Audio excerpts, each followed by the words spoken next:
E voltamos com o Edson Parente, que vai contar para a gente agora como é que está a situação do IGPM, que fechou o ano nas alturas, né, Edson? E fica essa polêmica, troca o índice, não troca, renegocia. O que você recomenda e o que vocês sentiram aí nesse finalzinho de ano também na administradora? Bem, Cris, nossa orientação e orientação de 99,99% das imobiliárias é negociar primeiro o reajuste. O reajuste vem muito acima da realidade, não reflete a realidade inflacionária brasileira, puxado por uma série de indicadores dentro desse GPM, um deles é o dólar, e o dólar teve um crescimento astronômico, né, nesse último ano. É negociar. Agora, trocar o índice é jogada de marketing. Teve duas imobiliárias, que a gente não vai citar o nome, que trocaram esse índice. E daqui para frente, agora só vão usar o IPCA, que hoje reflete a realidade, 4,5%. Hoje reflete a realidade. Mas é um tiro no escuro, absurdo, porque daqui a um ano alguém vai saber quanto é que está o IPCA. O IPCA vem aumentando, está todo mundo dizendo que a inflação vai aumentar nesse próximo ano, em 2 anos. O IPCA se você fechar um contrato hoje de 30 meses, são 2 anos e meio, esse IPCA vai vigorar, vai reajustar 2 vezes. Daqui a 2 anos, esse IPCA pode estar 24%, 30%, 40%, a inflação pode explodir, a economia pode ir para o espaço. Ninguém sabe. Então, trocar índice é besteira, é trabalho desnecessário. O IGPM, até algum tempo atrás, se eu não me engano, um ano, no máximo 2 anos atrás, ele estava negativo. Sim. E quando estava negativo, sabe o que estava acontecendo? Os inquilinos nem, em tese, negativo, você deveria ter diminuição do valor do aluguel. Mas os inquilinos não pediam isso, era negociado, no máximo era negociado. Então é questão de negociação, por isso você tem que ter uma boa assessoria, você tem uma boa relacionamento. Por isso que é importante o bom relacionamento, tanto com o proprietário quanto com o inquilino. Porque brigar proprietário e inquilino, não, é só tudo que eu quero. Aí amanhã você vai precisar da outra parte. A outra parte vai pensar, quando eu precisei, você não me atendeu, você simplesmente me ignorou. Exato. Agora você está precisando de mim? Sinto muito, também não vou poder ajudar. Aliás, assim, o bom senso também, que foi o que nós vimos também lá atrás, né, no ano passado, no auge, né, da pandemia, porque todo mundo ficou na mesma situação. Muitos proprietários, você me corrija se eu estiver errada, são até idosos que têm o rendimento do aluguel como aposentadoria e outros como complemento. Bom, e por aí vai. No meu ver, assim, acredito eu que o bom senso prevaleceu e aqueles casos extremos acabaram chegando na justiça. Que é uma lástima. 75%, Cris, 75% dos proprietários de imóveis têm um imóvel apenas para renda, para complementação de renda, receberam de herança. Compraram lá em 1800 e bolinha, né, 1900 e bolinha, pagando com toda a dificuldade as prestações para poder ter uma renda. Só que, de maneira geral, o senso comum acha que o proprietário é o explorador. É o vilão da história. É o vilão, o explorador que está lá sentado no harém dele, né, comendo uva, o pessoal abanando ele. Não é. Existe um 0,1% assim. Realmente, o cara, o investidor que tem muita propriedade. 24% tem 1, 2, 3 imóveis que estão numa situação boa. E 75% só tem um lá que construiu lá uma vilinha, com muito sacrifício. Então, essa relação, voltando nessa relação proprietário-inquilino, tem que ser boa justamente para esses momentos não dá para reajustar. Você pode não reajustar, pode reajustar menos, pode reajustar igual o IPCA. Agora, trocar índice... Quer dizer, necessário. Nessa troca, tem uma pergunta, uma dúvida. Nessa troca, teria que se fazer um novo contrato? Por exemplo, aquele que trocou o índice ou não era necessário? aditamento simples, aditamento contratual, as duas partes concordando e duas testemunhas avalizando lá que, por livre e espontânea vontade, resolveram trocar o índice de IPCA de IGPM para IPCA ou qualquer outro índice, INCC, são vários índices. Sim. Qualquer índice oficial pode ser escolhido desde que não seja salário mínimo, dólar, mais um ou dois aqui que agora eu esqueci. Tá, mas aí faz esse aditamento que você falou, isso? Aí vale a partir daquela data. Daquela data, e aí se faltar ainda um ano, ou sei lá, 22 anos, é o prazo vigente do contrato desde o início, não é isso? Aconteceu a situação. Eu aluguei ano passado, hoje, do IGPM deu 24%, 26%. Faz o aditamento agora, mudando a partir dessa data, desse reajuste para IPCA. Aí vai para 4,5%. Ano que vem vai ser IPCA de novo. Sim, sim. Aí é o segundo reajuste. Aí depois não vai ter mais reajuste, a não ser que haja renovação do contrato. E assim fica acordado. Tá, mas só que a minha pergunta, a dúvida era se valia aquele período já acordado do início do primeiro contrato, que era IGPM. Então, vale esse prazo, não é isso? Sim, mudaram, no momento do reajuste, eles mudaram de IPCA, ou de IGPM para IPCA. Tá, não mudaram, não mexe em prazo nem nada. E aí eu queria te fazer uma outra pergunta. Nesse cenário todo, né, enfim, né, muita gente perdeu emprego, ou até mesmo uma fonte de renda, tinham 3, ficaram com 2, enfim. Como é que fica a figura da garantia para alocação? Isso também foi, porque assim, a gente sabe que o fiador é a figura tradicional, mas sabemos também, como você mesmo disse, que você tem 30 anos de mercado, mas a empresa já tem 44, não é isso? Você falou no primeiro bloco. E vocês já garantem aí, acredito que seja uma garantia que vocês tenham para o proprietário, né? Nesse caso do inquilino, acontecer algum contratempo com o inquilino. Como é que está essa relação hoje, diante do que a gente viveu no ano passado? A figura do fiador continua? Ou as novas locações já passaram a usar outro tipo de garantia? Não se alterou, não. O que ocorre é que o fiador é uma figura em extinção há 30 anos. Desde que eu entrei no mercado.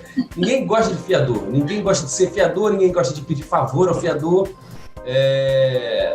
Agora, tanto a figura em extinção que existem inúmeros processos alterando ou até extinguindo a figura do fiador. E recentemente, dos últimos 10 anos para cá, ocorreram uma série de alterações no Código Civil e na lei de locação, flexibilizando as regras de fiador em N casos. Então, o fiador pode se exonerar dessa garantia. E nem por isso deixou de ser uma boa garantia, nem por isso saíram os fiadores aí se exonerando. Né? Uhum. Surgiram uma série de novas garantias. E a tendência, de novo, a gente falando de tendência aqui, né? Eu gosto muito de falar de tendência. A tendência é essa: é você ter uma imobiliária e essa imobiliária vai ter uma prateleira com 6, 7 tipos de garantia. E aí o cliente escolhe. Entendi. Tanto o proprietário escolhe, ele tem o direito de escolher: eu quero fiador, capitalização, seguro, quero tais garantias. E dessas tais garantias, o inquilino aceita. O proprietário que restringe, eu só quero fiador, ele vai ter mais dificuldade de alugar. Entendi. O fiador está em extinção. Eu quero só seguro-fiança, ele vai estar em restrição, porque até depósito, Cris, é uma boa garantia. A gente trabalha com depósito aqui, vou dizer que 8% a 9% dos nossos clientes são garantia por depósito. E a inadimplência é a mesmíssima inadimplência com fiador. Entendi. O cliente não é desonesto. A pessoa que aluga, o brasileiro, ele não aluga para atrasar aluguel. Sim. Né? Para atrasar. Ele não é desonesto. Ele atrasa por quê? Perde o emprego, acontece um problema na família, doença, é autônomo e se acidenta, vai à bancarrota, a empresa quebra. E aí acontecem problemas que ninguém está livre. Para isso serve a garantia. E se até o depósito, que é de 3 meses, se a pessoa é funcionária pública, né? Se a pessoa é um empresário já, de uma empresa já muito conhecida, que é Inquebrável, por exemplo, o depósito é uma boa garantia. Só para falar que é garantia. Tem grandes empresas, e outra coisa, existe também a figura da não garantia. Porque se uma grande empresa, vamos dizer que eu vou alugar para uma grande emissora de TV, uma sala, de repente, ou um apartamento para colocar um funcionário, um apartamento de R$ 1.500. Como que a gente vai pedir garantia para essa empresa se essa empresa tem um patrimônio absurdo que vai garantir todas as obrigações que ela tem na vida civil da empresa, entendeu? Então, você pode não pedir garantias. Se a documentação do cliente é muito boa, você pode ter garantia mais fraca ou até não ter garantia. Mas, por outro lado, também a gente vê imobiliária que às vezes exige 2 fiadores. Eu nunca vi isso, quer dizer, não vi porque a gente até já discutiu isso aqui antes, de uma imobiliária pedindo 2 fiador com 2 imóveis. Quer dizer, isso era uma prática lá de trás, de muito tempo atrás. Isso, enfim, eu fiquei assim assustada, entendeu? Diante de tantas outras opções de garantias que existem hoje, ela bateu o pé que queria. E assim, ela vasculhou a vida total do fiador e parecia que era o fiador que estava alugando e não o inquilino. Bom, enfim, mas acontece, né, ainda, uma coisa absurda. Ainda existe, são as imobiliárias do dinossauro. Elas estão localizadas no centro da cidade, elas têm 50 anos e são geridas pelo fundador e patriarca ainda, normalmente é assim. Mas essa tendência, de novo, a tendência é acabar, porque essa imobiliária não vai alugar mais, esse patriarca vai se aposentar e vai deixar o neto ou o filho para tomar conta e vai dar tecnologia Cris, eu acredito no futuro que nem garantia mais, como é nos Estados Unidos, por exemplo, comparado, nem garantia mais vai precisar se o sistema jurídico, se o judiciário deixar de ser moroso. Se o judiciário deixar de ser moroso, não precisa de garantia. Em 30 dias você tira a pessoa da Sim, porque lá fora as pessoas alugam, se não pagar, vem lá a prefeitura local, polícia. Fecha, manda fechar a polícia, a prefeitura, enfim, lacra e acabou. E às vezes ele paga, dependendo da ficha dele, ele tem que pagar antecipado, não é isso? Sei lá, 3 meses, 4, para poder morar aquele período. Se a ficha for boa, ele paga normalmente. Então, assim, mas aqui, infelizmente, a gente não tem isso e a nossa justiça ainda é muito morosa, porque tem muita coisa, né, para ser feita, muitos processos. Cris, você lembra, não sei se você é dessa época, você lembra que você, para dar um cheque, antigamente, você tinha que dar um telefone de 2, 3 pessoas, a vendedora tinha que ligar para você, tinha que achar você em casa, confirmar que você morava lá. Verdade. Isso acabou, pá. Não tem mais necessidade, que o sistema financeiro está mais seguro, as empresas resolveram arriscar um pouco mais, mas aí arriscaram mais, estão vendendo mais também, então compensou. Cheque até acabou, né, agora. Assim como garantia vai acabar. Essas garantias, há um tempo, vai acabar, não vai precisar. Agora uma coisa pra gente... Pode demorar 10, 20 anos, não sabe? A gente está chegando ao finalzinho, mas eu queria te perguntar uma coisa. E como é que faz? Por exemplo, financiamento habitacional, a gente sabe que em poucas horas, em minutos, o financiamento é aprovado. Passa lá a ficha do interessado na compra do imóvel. A locação, como é isso? Porque às vezes eu recebo reclamação de pessoas dizendo assim, poxa, preenchi a ficha e tal, e aí tem 2 dias, então a imobiliária não me dá retorno. Como assim? Se a pessoa que está comprando um imóvel, às vezes são, sei lá, 500 mil, 600, 1 milhão, sei lá, por aí, e um aluguel que na média, talvez, como você até colocou, dependendo, vamos traçar em 1.500, 2.000, óbvio que tem aluguéis, 12, 13, por aí vai, 1.000. Mas a gente está falando da realidade, a grosso modo. Por que demora mesmo ou não? Não demora, isso é falta de interesse, falta de foco, organização da imobiliária. Hoje temos casos aqui, até fazendo aqui um jabá, na nossa empresa a gente aluga imóvel em 2 horas. Por que a gente aluga em 2 horas? Porque a gente já fez a vistoria do imóvel antes, porque a gente não exige o fiador, então o fiador demora 7 dias para você tirar o registro do imóvel, para ver se o imóvel ainda é do fiador, atualizado, porque a gente tem agilidade, enfim, é questão de foco, de interesse. Às vezes a imobiliária ganha dinheiro com compra e venda, então tem um departamentozinho de locação lá, que está lá para atender um outro cliente e não dá foco e, portanto, não tem agilidade. Então, se a imobiliária tem agilidade, tem foco no negócio, sem dúvida, em 2 horas a alocação pode ser feita como em números, pelo menos metade dos nossos negócios, a pessoa, pelo menos metade, a pessoa vê o imóvel de manhã, de final da tarde leva a chave. E em vários casos em poucas horas. E metade em, no máximo, 8 horas. É lógico, se tiver um problema na ficha, aí não tem como, mas se tiver tudo certinho, é um grande adianto.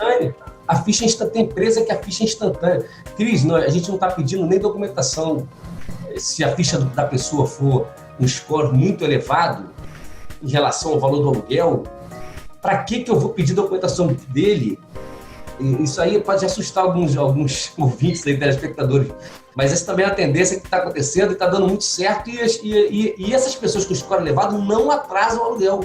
Entendi. Não atrasam o aluguel. Então, eu vou pedir fiador, documentação, status de conta corrente, contra-cheque, para que é certo de não atrasar o aluguel.